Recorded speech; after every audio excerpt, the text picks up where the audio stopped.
Yo!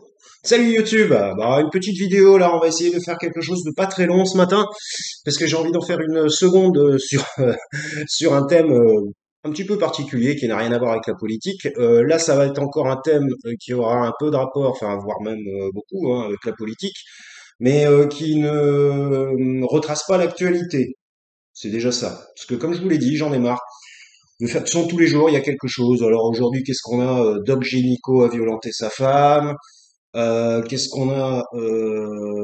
Gérard Louvain, qui est gay, aurait fait de la pédophilie. Qu'est-ce qu'on a encore? Enfin bon, bref, hein, vous connaissez les infos. Bon, l'histoire avec la gamine noyée. Bon, c'est vraiment, c'est glauque, hein, c'est glauque. C'est vrai que c'est glauque. L'actualité est tellement glauque que voilà. Bon, je voulais juste vous parler en fait dans cette vidéo qui sera, j'espère, enfin je pense relativement courte. Je voulais juste vous parler du trafic d'armes en France. Voilà. Alors je parle pas des ventes d'armes par les grandes industries françaises à l'étranger, hein, mais du trafic d'armes en France tout simplement. Alors, effectivement, ça pourrait avoir un lien encore avec une actualité, puisqu'il y a un député, me semble-t-il, enfin un personnage politique qui a été contrôlé chez lui. Alors, je sais pas exactement comment ça s'est passé, hein, vous irez chercher par vous-même. Mais bon, ils ont retrouvé des armes chez lui, chez un député. C'est peut-être ça qui m'a donné envie de discuter, de parler de ça. Donc, on va dire que ça n'est pas l'actualité, mais que je me base un petit peu encore sur l'actualité pour faire cette vidéo. Alors, bah déjà, bienvenue sur la chaîne KMVP. Karim Michel vous parle. Alors, bah maintenant, vous connaissez peut-être un petit peu le but de cette chaîne, qui a très très peu d'abonnés pour l'instant, six malheureux abonnés. Bon, alors bah essayez de faire monter un petit peu les statistiques. Hein. Bon, je veux bien croire que que bon, vous pouvez vous passer de moi, je comprends. Mais bon, moi je peux pas me passer de vous, moi. Enfin bref, euh, au moins arriver au moins à une centaine un jour, ça sera déjà bien. Alors écoutez, bienvenue sur la chaîne. On va parler un petit peu du trafic d'armes en France. C'est un sujet qui n'est pas traité quasiment jamais, mis à part lorsqu'on parle des bandes des RICS, comme quoi ils ont des armes, ils ont des couteaux, mais c'est pas vraiment ça parce qu'un couteau, tout le monde peut acheter un couteau, tout le monde a des couteaux chez soi pour la cuisine. Donc c'est pas vraiment ça. Je voulais parler du trafic d'armes à feu. Voilà, selon moi, depuis le gouvernement de François Hollande, il y a eu, on a senti une montée de l'utilisation des armes à feu, en particulier dans les banlieues et dans les cités.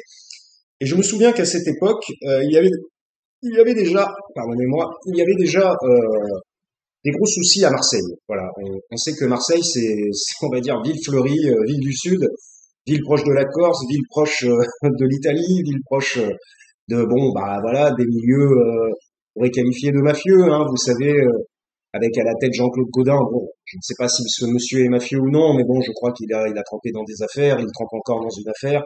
Et bon, Marseille est quand même relativement réputé pour avoir une particularité de ville au sein de la France. Marseille, ça n'est pas Lille, par exemple. Enfin, vous voyez de quoi je veux parler.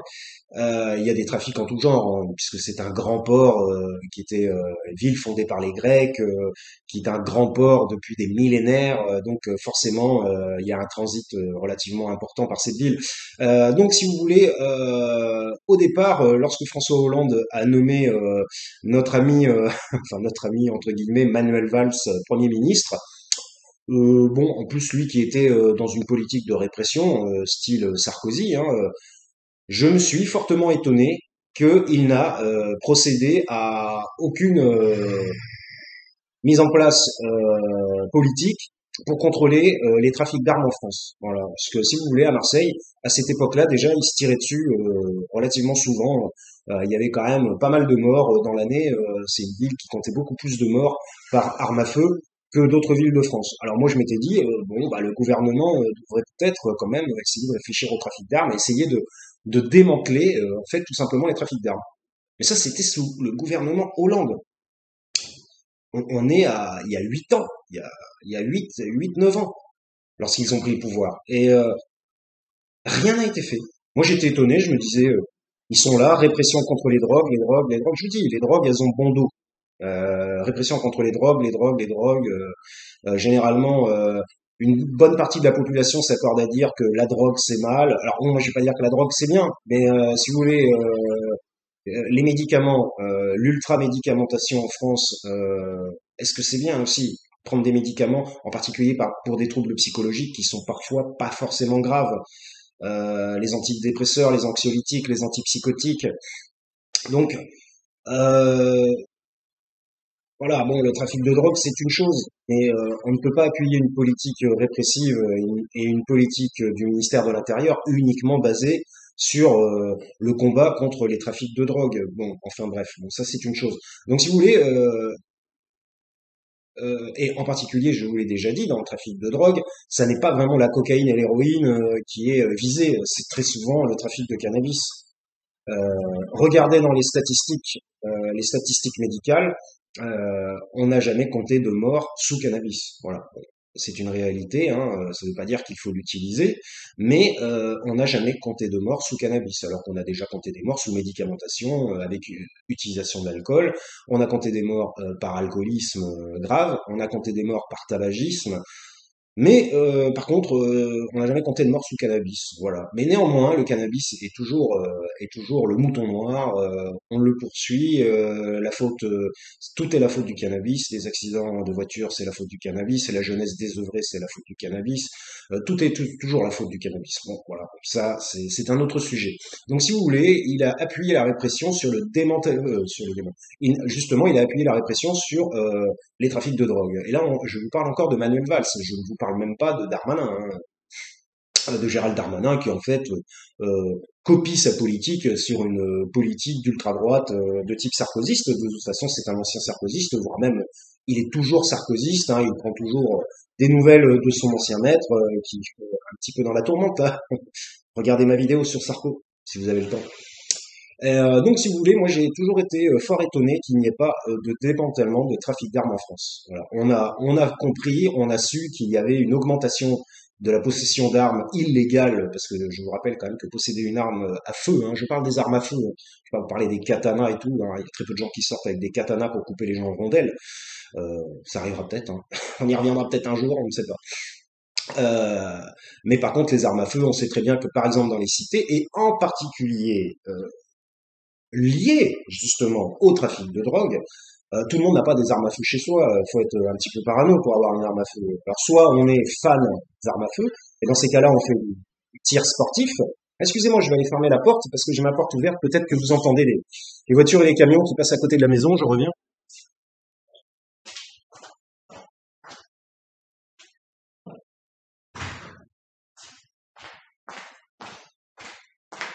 Voilà.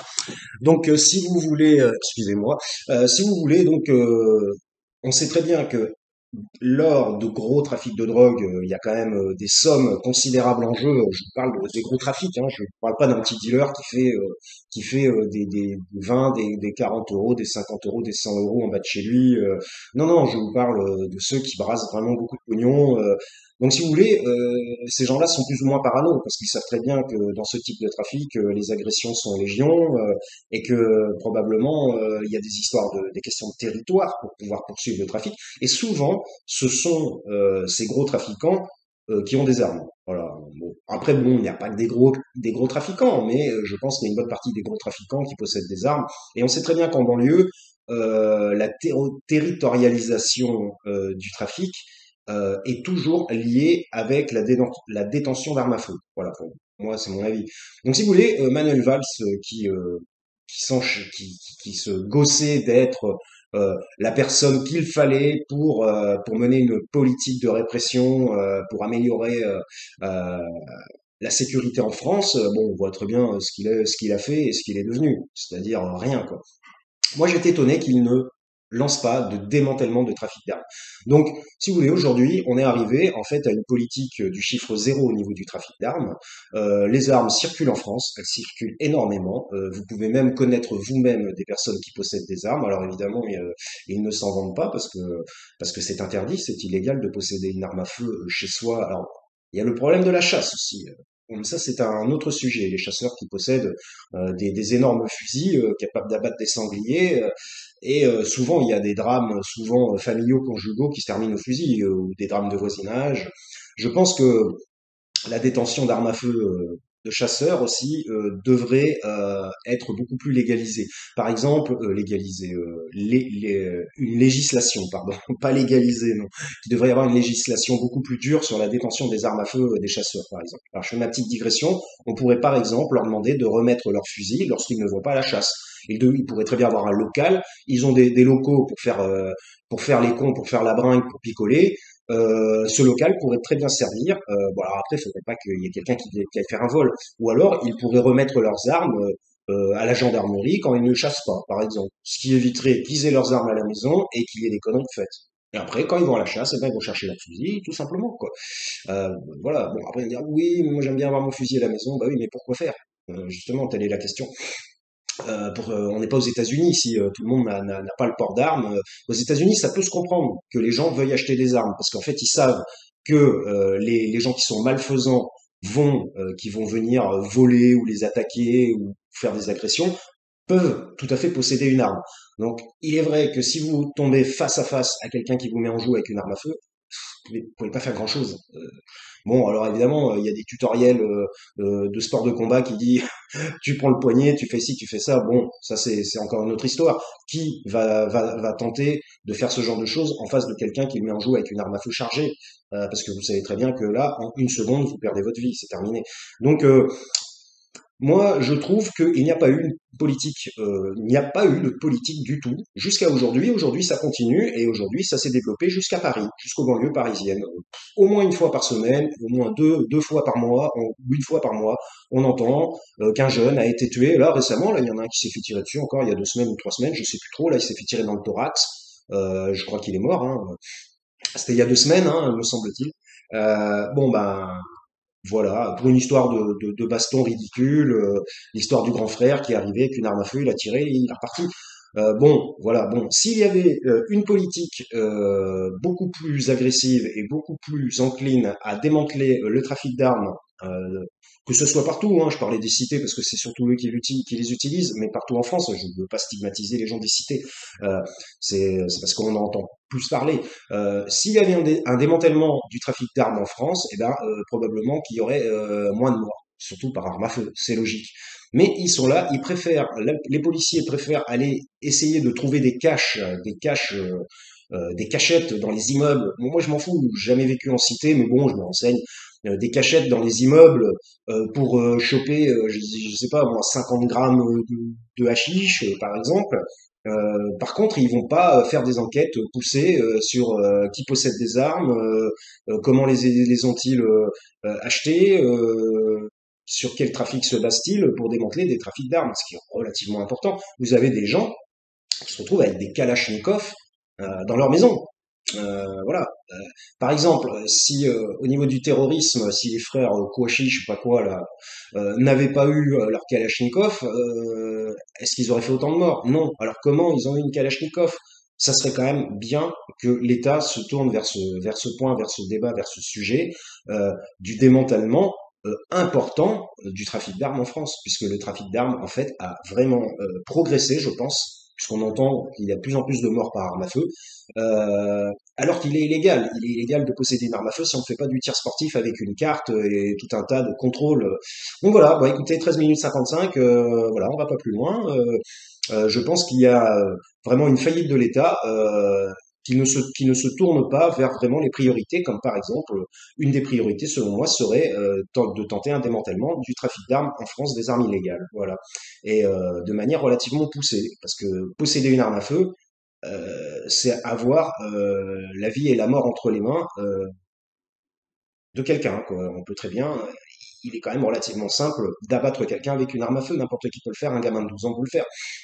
Donc bon, ça serait quand même important de se pencher sur ce débat en France. Je vous remercie de m'avoir écouté. Seconde vidéo sur un sujet dans peu de temps. Bon, d'ailleurs, je vais tout enchaîner direct, hein, là. Seconde vidéo, un petit peu pour prendre l'air, pour respirer. Alors, vous ne vous y attendez pas. Une vidéo qui sera j'ai vu un ovni. Oui, je parle de moi. J'ai vu un ovni. Mais était-ce bien un ovni? Ou je ne sais pas, en fait. Deuxième vidéo qui arrive.